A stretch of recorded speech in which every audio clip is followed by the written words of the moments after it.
Assalamualaikum warahmatullahi wabarakatuh dan selamat berjumpa lagi bareng saya di channel Teknisi Digital. Teman-teman, gimana kabarnya?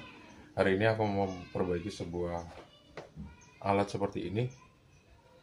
Jadi ayo langsung aja kita lihat alat apa ini dan gimana cara memperbaikinya. Tonton terus video ini sampai habis. Jangan lupa untuk klik like, subscribe, dan bagikan video ini ke teman-teman kalian. Mereknya adalah Sintrox. Ini adalah blender dengan tipe 061707. Kata yang punya, blender ini berasap dan mati. Jadi ayo coba kita cek dulu korslet apa enggak dia dalam posisi saklar 0 seperti ini. Kita lihat di avometer digital keluar angka berapa. Enggak keluar angka sama sekali. Oke. Sekarang kita aktifin. Enggak keluar angka sama sekali. Kita aktifin saklarnya, nggak keluar angka sama sekali. Seolah-olah spoolnya putus atau thermal fuse-nya putus atau kabelnya putus, karena di sini ada sambungan yang jelek seperti ini. Jadi coba aja kita buka dulu sambungannya. Jangan-jangan ada masalah nih di sambungannya. Oh, kayaknya ada masalah nih di sambungannya. Coba kita kupas.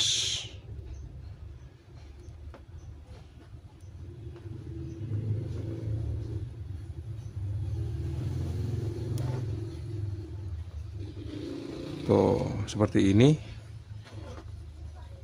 Saya curiga, jadi kita putusin aja ya.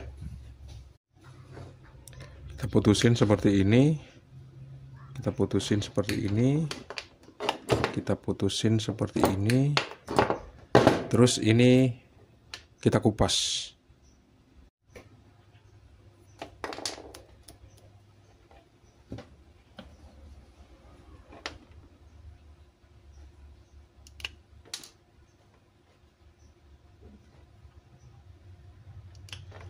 Nah, sekarang langsung kita ukur dari sini ya, pakai avometer digital. Seperti ini. Terus kita pencet. Ternyata memang nggak aktif sama sekali, padahal ini udah di bypass langsung dari kabel yang mencurigakan. Kalau gitu, ini bener mati total, jadi kita harus bongkar. Supaya kita bisa melihat letak kerusakannya itu sebetulnya ada di bagian mana. Kita cari cara untuk membukanya. Bisa kita coba dari sisi ini, kita congkel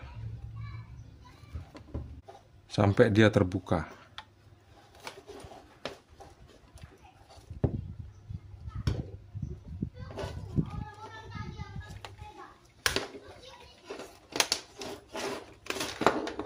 Kalau misalnya dari bawah susah, coba kita buka dari atas.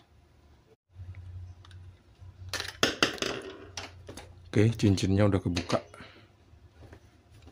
Sekarang tinggal yang bawah ini nih, yang belum berhasil. Udah ada tanda-tanda sih sebetulnya. Oke, kebuka dan patah. Patah. Bisa dipasang lagi nggak ya? Bisa, tenang aja deh. Nggak apa-apa patah. Walah, ternyata bongkarnya agak rumit ini. Oh, cincinnya dulu dibuka, terus bagian ini terakhir ternyata. Saya buru-buru tadi, akhirnya patah dia. Biasa itu. Nanti kita lem aja. Kita pisahin seperti ini sampai kebuka jadi dua, tapi ini ada skrup. Skrupnya harus dilepas dulu. Dan cara ngelepas skrupnya itu kita harus membuka switchnya. Nah, switchnya ini harus dicongkel dari dalam seperti ini. Tuh, agak ribet ya.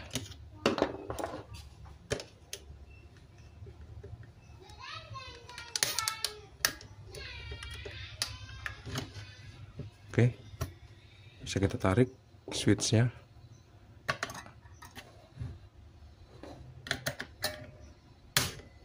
Seperti ini. Terus ada skrupnya satu buah di sini. Kita Kita buka.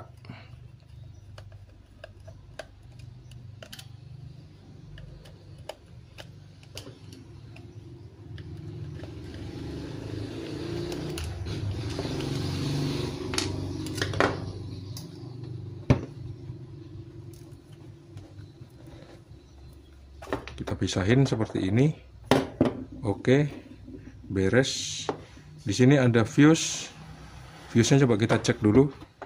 Apakah fuse-nya masih bagus dengan voltmeter digital skala dioda. Kalau bagus nanti bakal keluar angka 001. Ternyata fuse-nya putus.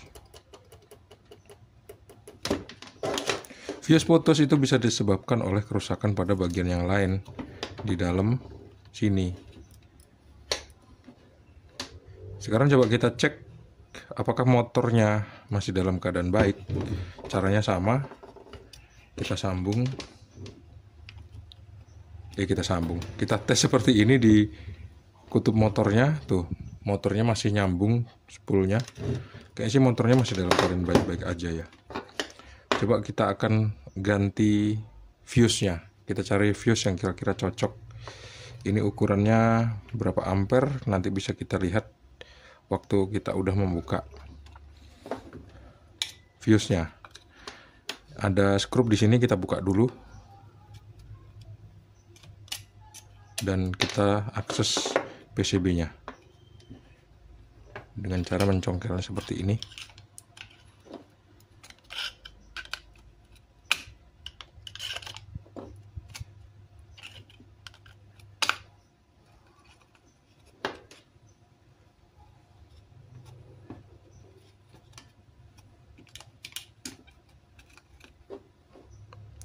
Bagian sini ada semacam gosong dan lepas solderannya di kiproknya. Aduh, lepas pula deh. Coba kita cek kiproknya masih dalam keadaan baik apa enggak. Arus AC masuk ke kaki yang tengah. Jadi kaki yang ini adalah plus. Kaki ini plus, kaki ini min. Tengah ini AC. Jadi coba kita cek kiproknya masih bagus apa enggak. Kita balik. Oke, kiproknya masih dalam keadaan yang baik-baik aja.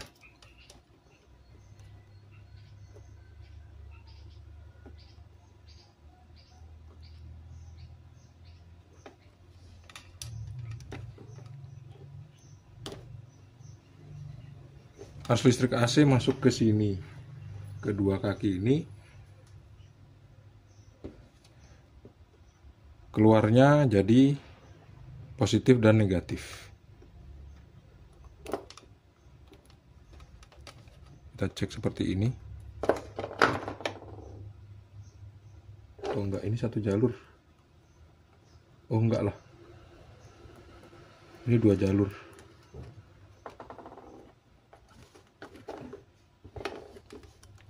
Kita lihat, ini nggak boleh bocor. Tuh angkanya ya, 644. Kita balik. Oke, nggak bocor. Sekarang ini ke sini 644. Kita balik. Oke, nggak bocor. Ini ke sini 629. Kita balik. Oke, nggak bocor. Kiproknya masih bagus. Skrupnya masuk. Bahaya nih. Ini ada satu buah dioda. Coba kita cek dulu diodanya masih dalam keadaan baik apa enggak.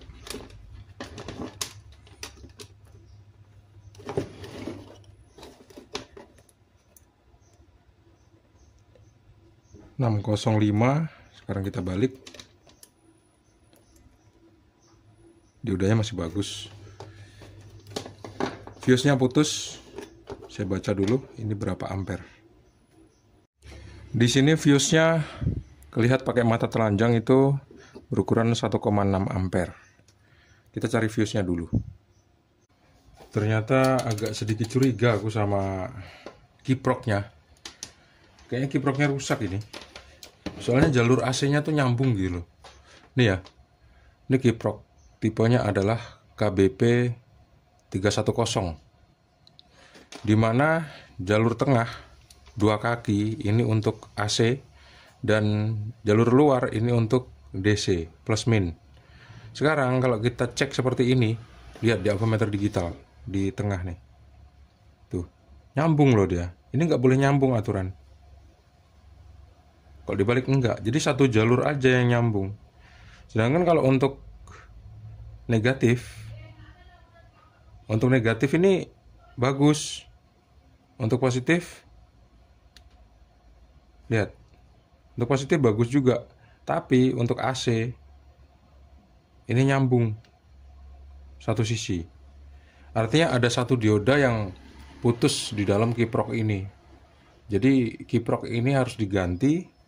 Karena kalau kita cuma mengganti fuse yang putus, nanti bakal rusak lagi kalau misalnya kiprok ini nggak kita ganti. Saya mau cari dulu kiproknya.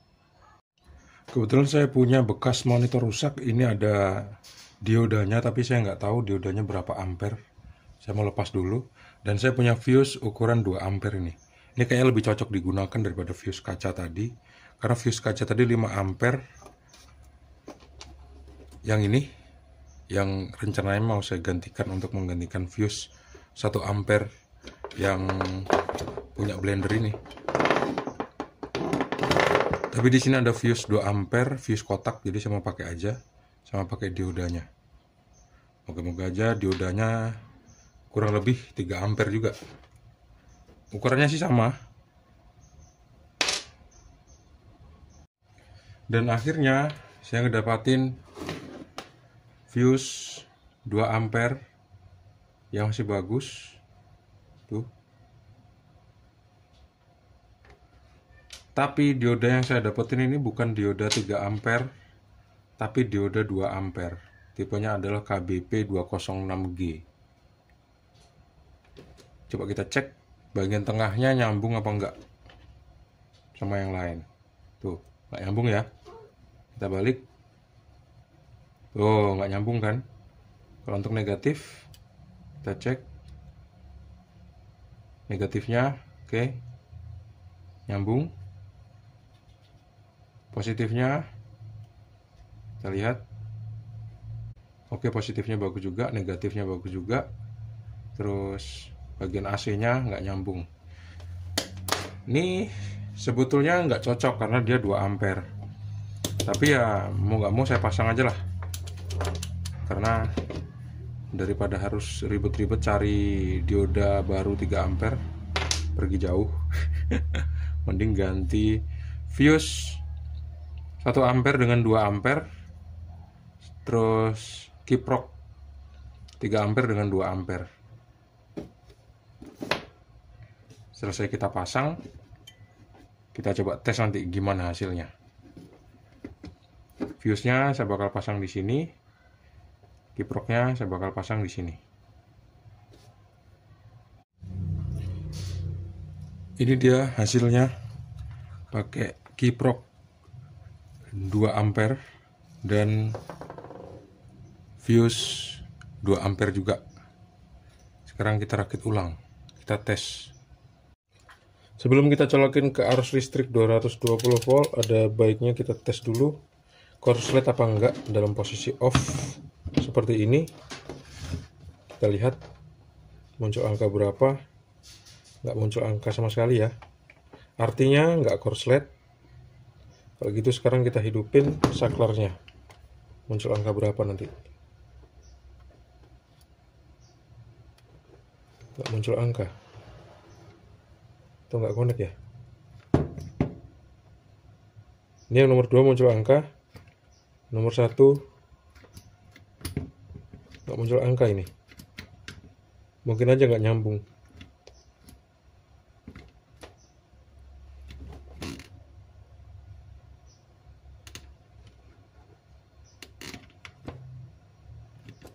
Tapi coba aja deh, langsung kita colokin ke arus listrik 220 volt. Gimana hasilnya kira-kira? Bismillahirrahmanirrahim. Kita colokin. Bismillahirrahmanirrahim. Wah, hidup. Tuh. Lihat.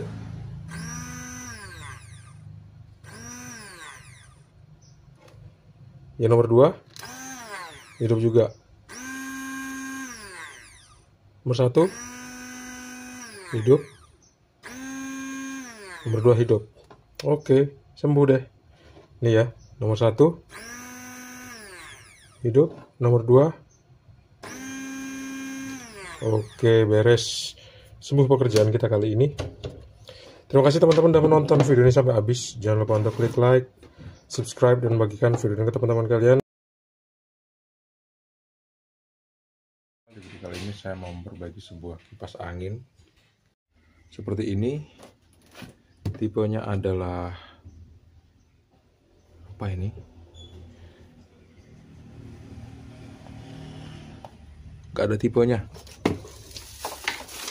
Kipas angin ini mereknya apa ini? Gak ada mereknya. Oh, mereknya Profan, yang katanya rusak. Dan gimana cara memperbaikinya? Tonton terus video ini sampai habis. Jangan lupa untuk klik like, subscribe, dan membagikan video ini ke teman-teman kalian. Kita balik lagi ke kipasnya. Seperti biasa, kalau misalnya mau memperbaiki sebuah kipas angin, perhatikan dulu baling-balingnya, lancar apa enggak muternya. Ternyata baling-balingnya nggak lancar muternya. Kalau gitu udah ketahuan yang rusak adalah busingnya. Jadi kita coba bongkar aja dulu. Baling-balingnya seperti ini.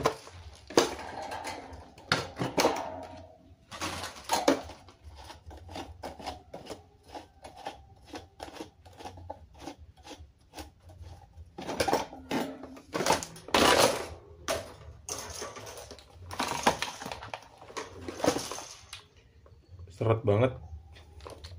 Sebelum kita bongkar baling-balingnya, ada baiknya kita tes dulu pakai avometer digital stekernya, kira-kira spool dari kipas angin ini masih nyambung apa udah putus.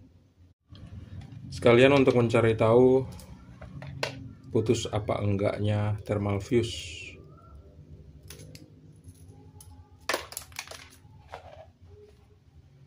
Colokin kabel hitamnya di kom, terus kabel merahnya di sini,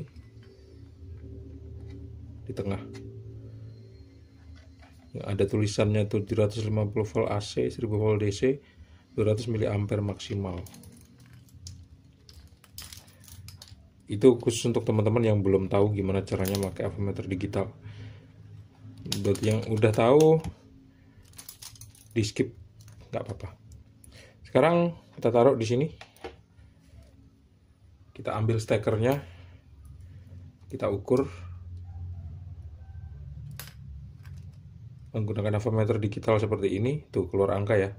Kita pindahin saklarnya ke nomor yang lain, nyambung juga. Sekarang putus, berarti ini saklar nomor 0 dan bagus. Kalau saklar nomor 0 nggak nyambung, berarti nggak korslet. Bisa kita colokin ke arus listrik 220 volt. Sekarang kita tes lagi. Ini nomor 1 1040, nomor 2 945, nomor 3 849. Wah, setiap spool kan speednya beda. Berarti kalau diukur pakai avometer juga bakal berbeda juga angka yang keluar. Artinya spoolnya masih bagus. Cuman busingnya aja yang perlu diganti. Jadi langsung aja kita bongkar. Pertama kita butuh obeng besar. Kita buka bagian ininya.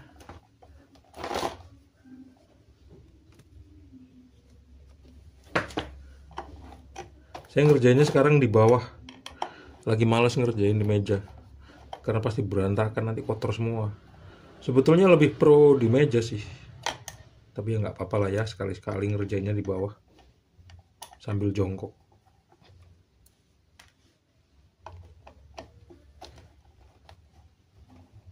Karena kalau ngerjain kipas angin ini, meja pasti kotor guys, tangan. Jadi kita harus siapin tisu yang banyak. karena kita akan bersinggungan langsung sama minyak dari kipas anginnya.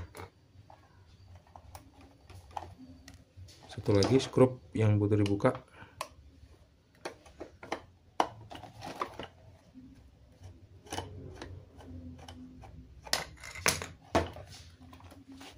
Sekarang kita congkel dikit karena dia lengket. Oke, kita congkel seperti ini, kita dorong, kita congkel, kita dorong seperti ini. Ini juga lakukan di sisi yang satunya. Saya udah mulai ngelihat ada minyak-minyak di sini, kayaknya udah dilumasi sama yang punya dengan minyak tertentu, nggak tahu minyak apa, biasanya sih minyak goreng, tapi nggak saya rekomendasikan ya ngelumasi asnya kipas angin itu kalau macet menggunakan minyak goreng, bahkan nggak usah dilumasi sih menurut saya. Tuh minyak ya, tuh minyak. Sekarang yang perlu kita lakukan adalah melepas bagian ini. Yang pertama kita lepas adalah ini.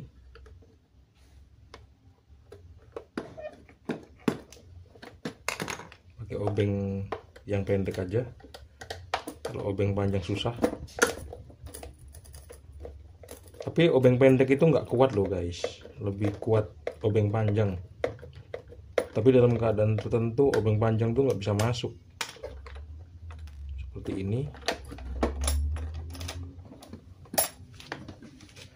Terus ini kita lepas spinya. Pakai tang cucut.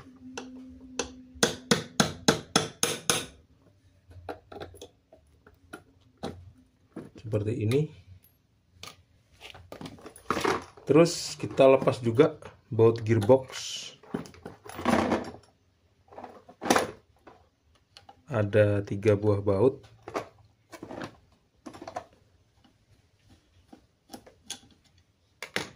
Dalam keadaan tertentu kita juga bisa nggak ngelepas baut gearboxnya, tapi seringnya kita malah butuh melepas gearbox karena ada bagian yang bakal kita jangkau. Kalau gearboxnya terpasang, bagian itu nggak bisa kita jangkau, misalnya bushingnya.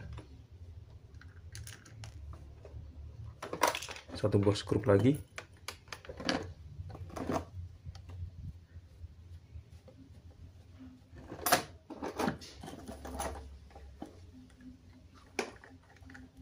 Dan udah terlepas deh. Sekarang kita buka dengan obeng atau dengan tang buaya. Kayaknya saya mau pakai tang buaya aja deh, soalnya lebih enak pakai tang buaya kalau untuk ngelepasin barang kayak gini. Kita jepit dulu.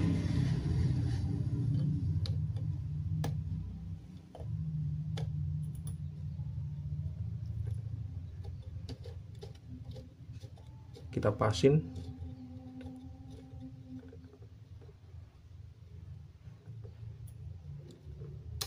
Oke, udah pas kayaknya.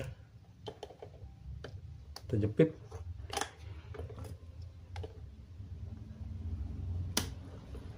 Kita puter. Kita jepit. Kita puter. Kita jepit. Kita puter. Mau muter nggak nih? Mau. Mantap.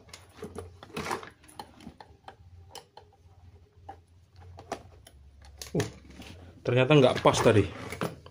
Kita ulangi.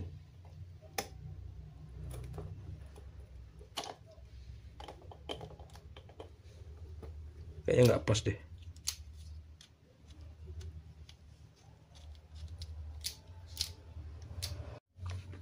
Sekarang baru pas.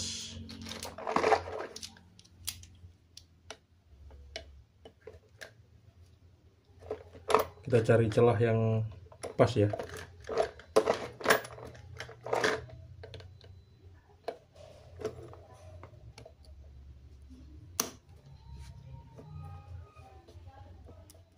Oke.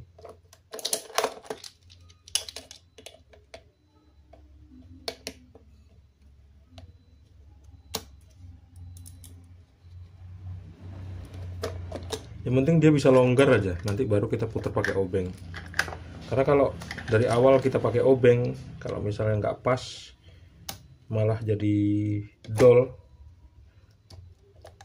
murnya.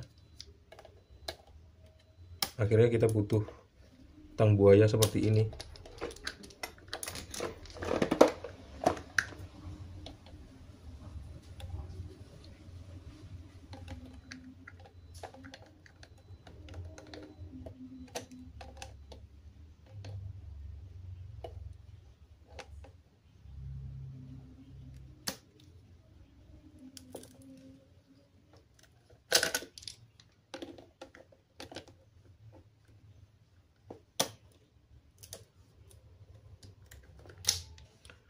Oke, sekarang kita lepasin pelan-pelan.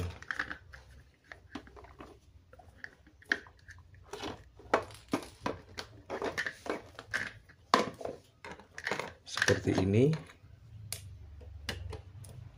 Tuh, gampang kan? Sebelumnya kan susah banget. Lepasin seluruh skrupnya ya. 4 buah. Lepasin seluruh mur dan bautnya maksudnya. Ada 4 buah.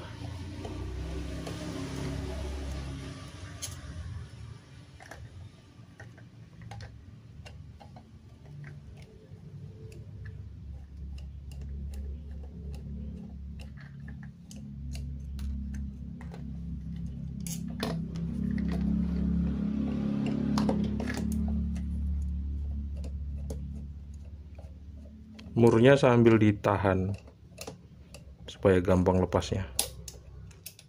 Oke, akhirnya udah terlepas. Satu buah skrup lagi yang butuh kita lepas, yaitu skrup yang ada di sini, supaya kita bisa membongkar seluruhnya dari mesin ini. Nah, seperti ini. Kita bisa narik pelan-pelan ya. Bismillahirrahmanirrahim. Pegang spoolnya, kita tarik. Oke, seperti ini. Terus, nah udah ketahuan. Yang rusak adalah busing bagian depan. Ini lengket tuh. Yang bagian belakang nggak tahu masih bagus apa nggak, nanti kita cek deh. Kalau misalnya perlu kita ganti dua-duanya, kita ganti dua-duanya. Tapi kalau misalnya satu aja udah aman, ya udah satu aja. Biasanya kalau seretnya kayak gini sih, dilihat dari kondisinya seperti ini juga, biasanya bisa kita lepas dengan cara menyemprotnya dulu dengan cairan pembersih seperti ini.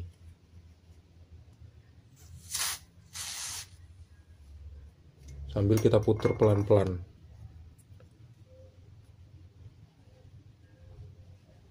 Tuh, udah mulai lancar kan? Kalau misalnya masih seret, kita bisa semprot dari bagian sini. Biarkan dia meresap dulu, nggak makan waktu lama, paling beberapa detik aja. Tuh kan, bisa lepas kan akhirnya. Ini yang perlu kita ganti, busing depan, dan asnya perlu kita bersihin ini, karena kotor banget. Kita bisa pakai tisu, cara pembersih, atau thinner super gloss. Yang pertama, kita akan ganti busingnya ya, udah fix. Busingnya rusak, jadi cara melepas busingnya seperti ini. Kita bisa mencongkelnya seperti ini. Pelan-pelan, jangan sampai patah.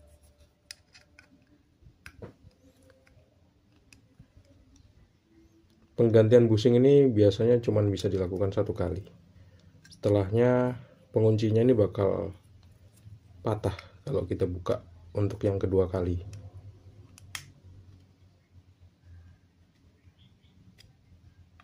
Kita dorong. Tuh, busingnya jatuh.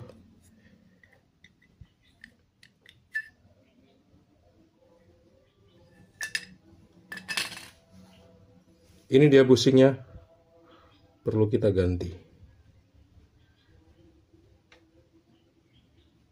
Udah calar. Saya udah punya busing yang baru. Ini dia busing yang baru. Tuh, bersih banget kan, tanpa ada bekas minyak-minyaknya sama sekali. Langsung kita pasang seperti ini di sini. Ini bulu-bulunya nggak usah dibuang, biarin aja. Kita pasang lagi.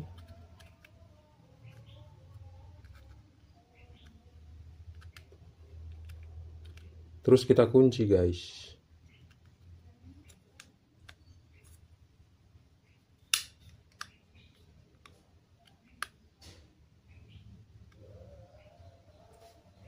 Sebetulnya bikin lengket itu minyak-minyaknya ini loh. Karena dikasih minyak goreng. Bahkan dikasih kontak cleaner aja, itu bakal lengket loh. Maka dari itu penggunaan pelumas untuk busing itu sebetulnya nggak direkomendasikan. Karena benda yang namanya bos atau busing ini memang didesain untuk bekerja tanpa ada cairan. Gitu. Beda sama rantai. Kalau rantai nggak dikasih cairan dia bakal aus. Sekarang kita kunci. Kita butuh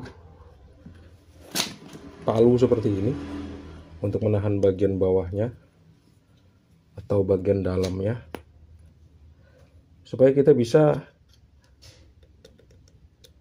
menguncinya seperti ini. Ingat ya, ini ditahan.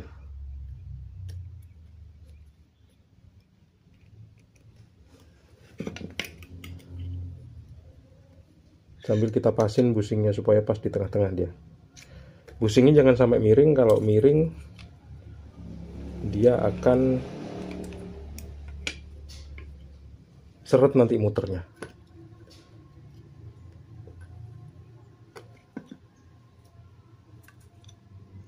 Kayaknya udah. Tinggal ngebersihin asnya. Ada minyak-minyaknya, saya cuci pakai air dulu deh.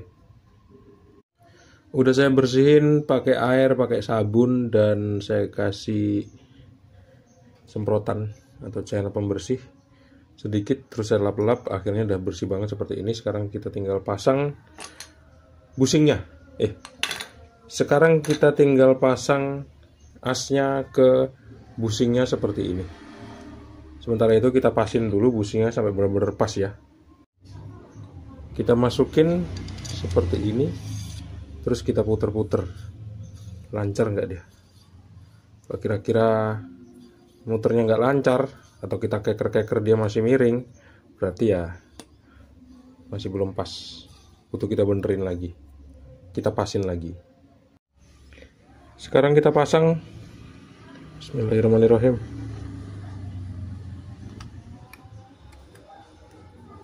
Terus kita pasang skrupnya atau mur bautnya, dan sambil kita puter-puter, pokoknya dia nggak boleh seret. Habis itu baru deh kita tes. Kita colokin ke arus listrik 220 volt. Sekarang kita tes dulu setelah kita pasang semuanya. Bismillahirrahmanirrahim. Tuh, hidup ya, muter kan, ke kanan, ke kiri. Oke, kalau gitu nggak usah lama-lama biar nggak overheat. Jadi kita pasang aja baling-balingnya, dan kita cek lagi setelah kita pasang baling-balingnya. Waktunya kita tes untuk yang terakhir sebelum kita vonis bener-bener sembuh total. Kita colokin ke arus listrik 220 volt. Bismillahirrahmanirrahim. Tuh, hidupnya guys, kenceng banget tuh. Kita pindahin. Oh, ini mati. Ini nomor 1. Kenceng ya. Ini nomor 2, makin kenceng. Nomor 3, kenceng banget. Oke lah, udah sembuh. Kipas angin ini jadi udah waktunya bisa kita balikin ke yang punya. Terima kasih teman-teman udah menonton video ini sampai habis. Jangan lupa untuk klik like, subscribe, dan bagikan video ini ke teman-teman kalian. Sampai jumpa di video selanjutnya. Assalamualaikum warahmatullahi wabarakatuh. See you and bye-bye. Sembuh.